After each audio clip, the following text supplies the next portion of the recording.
तू नवाजने पे आए तो नवाज दे जमाना। प्राचीन काल की जो मेरे पास जो ये कथा है जो मैं गाता हूँ 48 घंटे की है। ये डमरू में से शिव जी के डमरू से इसकी उत्पत्ति 8 पीढ़ी से अभी चल रही है। 9वीं पीढ़ी मेरे बेटे को पहन के आएगी। आपको पद्म पुरस्कार में नाम आ गया, हमने उस पर लाइन देखी आज तक में।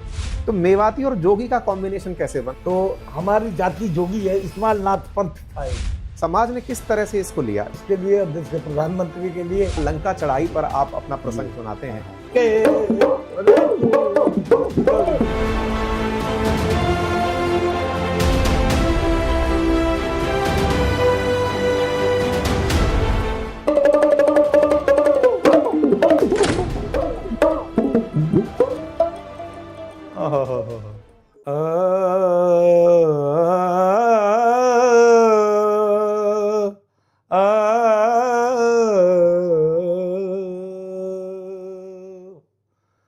तू नवाजने पे आए तो नवाज दे जमाना, और तू करी नहीं तो ठहरा तेरे करम का क्या ठिकाना।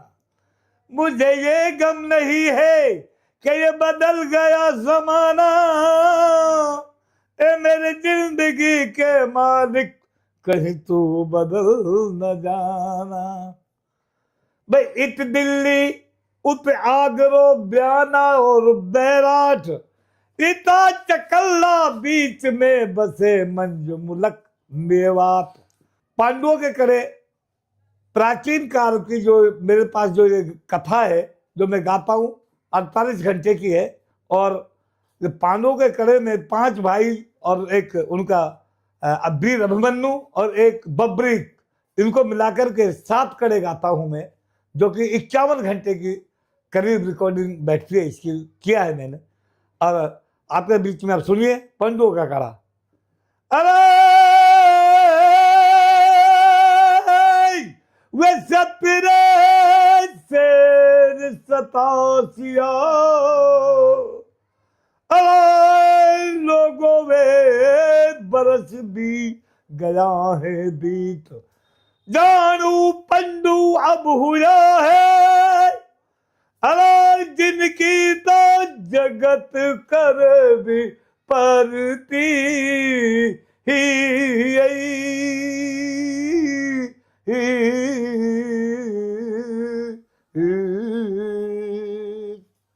भाई 1787 बरस गया है बीत, जानू पंडू अब हुआ जिनकी जगत करे पत्ती। कौन कहा के दास्तान होते हैं? हत्तापुर के, हत्तापुर जो आज की दिल्ली है वहां को हस्तिनापुर ही कह गया पहले। वहां के दास्ता कौन की राजधानी कैरोर पंडोन की। नमस्कार साथियों, मेरे साथ हैं गफरुद्दीन मेवाती। आपने जो अभी पांडवों के कड़े सुने, ये आपको आज सुनाते हुए अरसे बीत गए हैं, लेकिन फिलहाल भारत सरकार के द्वारा इस 26 जनवरी को जब पद्म पुरस्कारों की घोषणा हुई तो आपको पद्मश्री पुरस्कार से नवाजा गया है। मेरे प्यारे साथियों, ये सौभाग्य अलवर शहर का है। मैं अलवर का निवासी हूं और मुझे जब मेरे ही कुछ किलोमीटर दूर ये जानकारी मिली कि गफरुद्दीन मेवाती, जिन्हें जाना जाता है अपने रामायण की पंक्तियों के लिए, भपंग वादन के लिए और पांडवों के कड़े के लिए, तो मन में सहज ही एक जिज्ञासा बनी कि इतना दूर बैठा एक व्यक्ति जिसने 2 पर्टिकुलर आस्थाओं को एक साथ सामंजस्य में लेकर के पूरे देश में नाम कमाया। आप साहित्य के पुरस्कारों से नवाजे गए, साहित्य अकादमी पुरस्कार से आप ऑलरेडी सम्मानित हैं। इस दीवार पर लगी हुई जो तस्वीरें हैं ये इस बात की बानगी हैं कि आपने देश में बहुत नाम कमाया है। आज हम आपके संघर्ष को और आपके मिले इस सम्मान को सेलिब्रेट करने इनके घर पधारे हैं। आपके सामने जो इनके वाद्य यंत्र हैं, इनका भी अभी हम इस्तेमाल होते देखेंगे। तो सर, एक बार के लिए इस पूरे वाद्य यंत्र का हमें बताएं कि ये कार्य कैसे करता है। जी, ये एक तार का साज है, इसको भपंग कहते हैं जी। और ये डमरू में से शिव जी के डमरू से इसकी उत्पत्ति है। एक तरफ हमने इसमें बकरा का चमड़ा लगाया हुआ है और एक तरफ ये खाली है, इसमें वायर डाल के तार और इसको बजाते हैं सब। हाँ, ये एंटीक पीस है डमरू का और इसमें साहब ये धागा प्लास्टिक का होता है? अब प्लास्टिक का है। पहले प्लास्टिक की जगह कुछ और होता पहले होगा। इससे रुई तांत होती है, जिससे रुई हाँ खोलते हैं। हाँ हाँ हाँ। वो पतली वाली उससे काम होता है। बहुत तुम भी है ओरिजिनल, तुम भी Original। पैदा नहीं होती ना लोकी। अच्छा, अब वो लोकी है ये। ओ ये लकड़ी का बना हुआ है। ये लकड़ी है, ये तुम भी original है। तुम भी का। बहुत बढ़िया और इसका वजन देखिए आप। जी।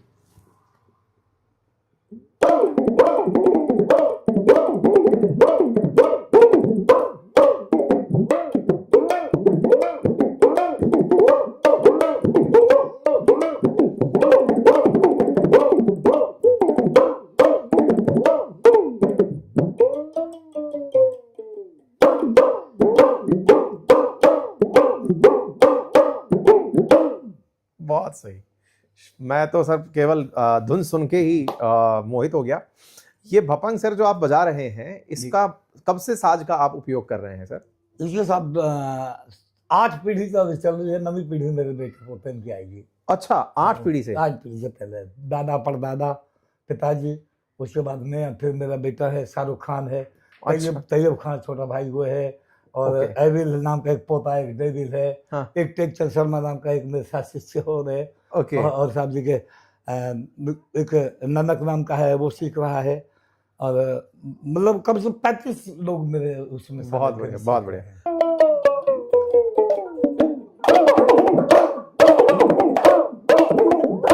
अच्छा, अब मुझे आपसे कुछ बेसिक प्रश्न पूछने हैं। सबसे जो कॉमन प्रश्न पूछना होता है कि जब आपको ये पुरस्कार के नाम की घोषणा हुई तो पहली आपकी प्रतिक्रिया क्या थी और कैसे आपको पता चला कि आपको पुरस्कार मिल रहा है?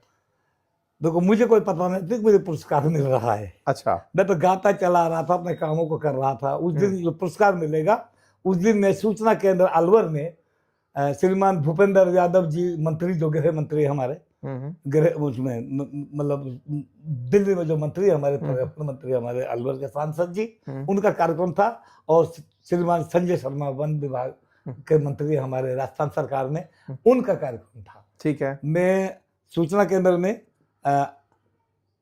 वंदे मातरम वाला जो कार्यक्रम था मेरा, उनकी प्रदर्शनी लगी हुई थी वहाँ, तो उस प्रदर्शनी में तो कार्यक्रम दे रहा था, मुझे कुछ पता नहीं। अच्छा। जब वहीं जो कार्यक्रम हो रहा था, उसी में आप लोगों के माध्यम से अखबार वाले थे, उन्होंने बताया उस दिन आपको बधाई हो साहब खाएगी। अच्छा। तो आपको पता पुरस्कार में नाम आ गया, हमने उस पर लाइन देखी आज तक में चलती हुई। अरे बहुत ये तो अलवर का नाम है, मेरा राजस्थान का नाम है। अब देखिए ना कि हम शहरवासी इस बात को सेलिब्रेट कर रहे हैं, हमें खुशी है कि इस तरह का आपके साथ में, और हम सबको खुशी है कि अलवर से किसी को पद्म पुरस्कार मिला।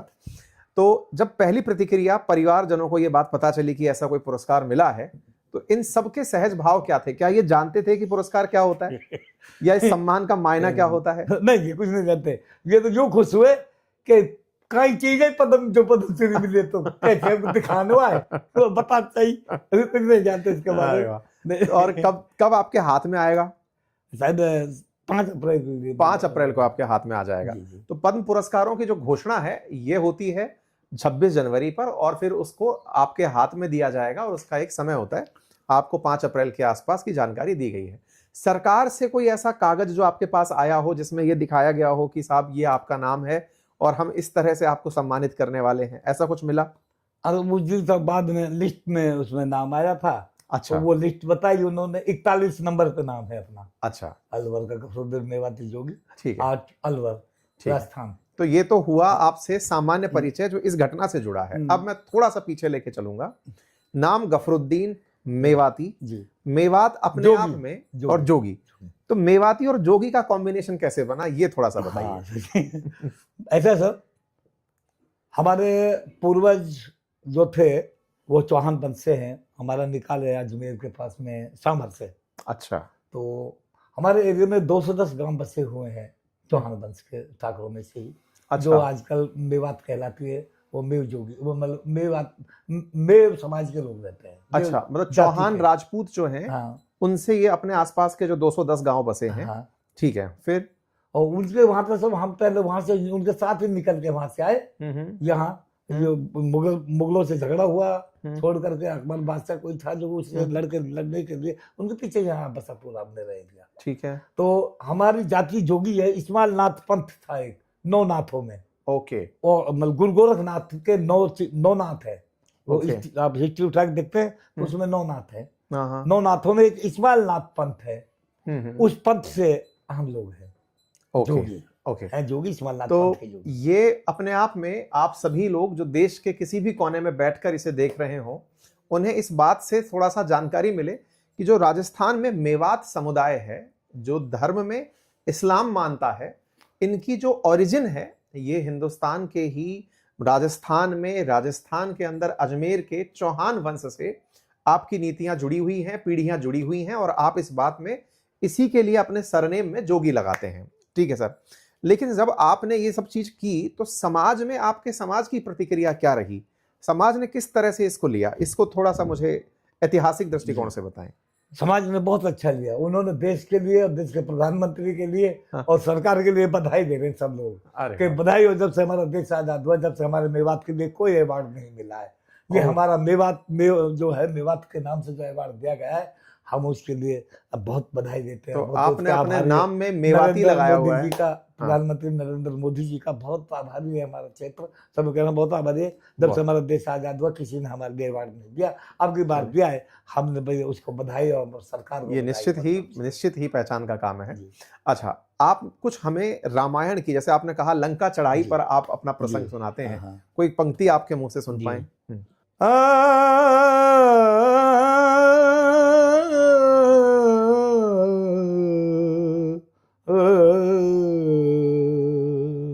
मेरी सुनियो रावण कंठ, अंत मन कैसे मेलो, तो पे ना काई को कर्ज नाय कोई मांगे धेलो, कैसे कंठ कुमला रहो तेरो क्यों है चित्त उदास। कौन? मंदोदरी कह रही है रावण से। तेरो कैसे मन कुमला रहो क्यों चित्त उदास, सवा पहर में जीम तो तेरो पक्को धरो गिलास।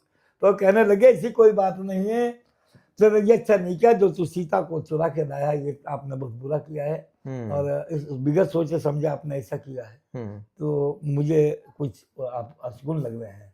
तो वो कह रहे हैं रावण से, मंदोदरी से, अरे तू मत घबरा रे नार, हाँ मेरी तू मत घबरावे नार, ओ लंक मेरी बीच समंदर में, ए बीच समंदर के, ओ लंक मेरी बीच समंदर के, अरे तू मत घबरावे नार, ए लंक मेरी बीच समंदर के। और क्या कह रहा है? हाँ, भय माता मेरे दानों दरे है, इंद्र जल छिड़के, भय माता मेरे दानों दरे है, ये इंद्र जल छिड़के, पौन स्वरूपी मेरे घर में दे बुहारी, अरे काल मेरी या पाटी के लटके, अरे तू मत घबरावे नार, ये लंक मेरी बीचो समंदर के।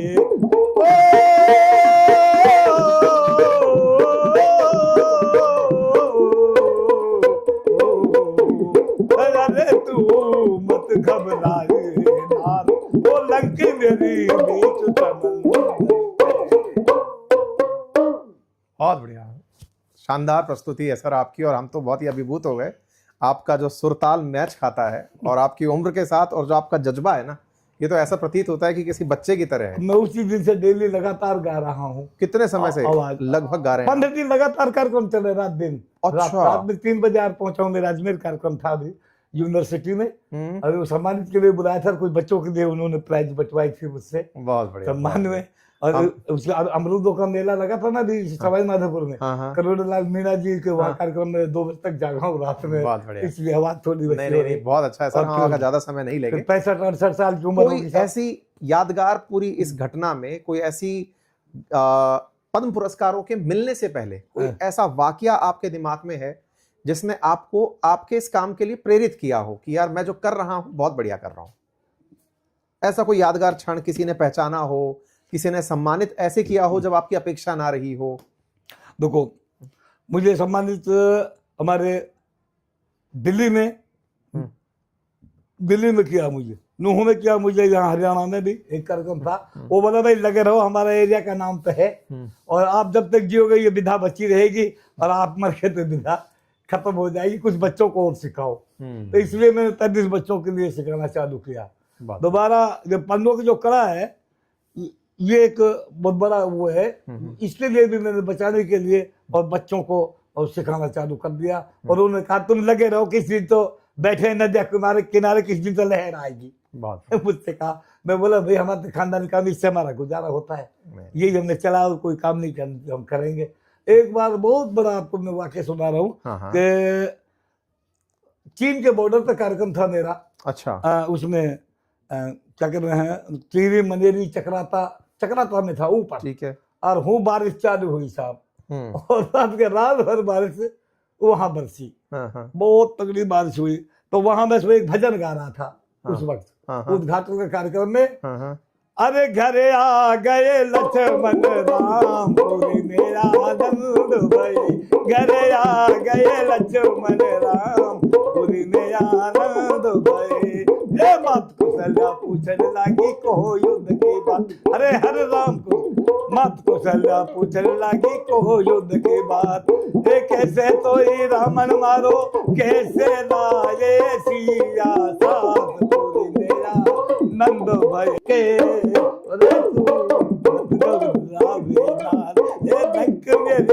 बीच समंदर के। और क्या कह रहा है, हाँ माता मेरे दानों दरे है, अंगद ने दरवाजो तोड़ो, एक कूद पड़े जी हनुमान, पूरी मेरा नंद भाई रे, घरे आ गए लक्ष्मण राम, पूरी मेरा नंद भाई।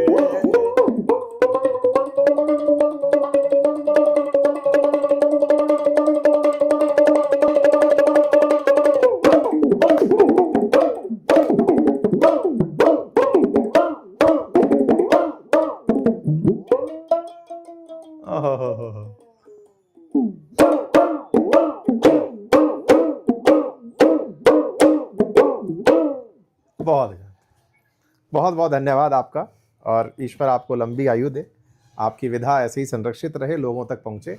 जैसे आपने शहर का मान बढ़ाया, पूरे देश का मान बढ़ाएं, अंतर्राष्ट्रीय ख्याति प्राप्त करें। इसी के साथ बहुत बहुत धन्यवाद आपके इस कीमती समय का। धन्यवाद। मैं भी आपका बहुत आभारी साहब, जो आपने यहाँ तक मुझे ढूंढा। नहीं, अब आपको देश ने ढूंढा ऐसा। Thank you.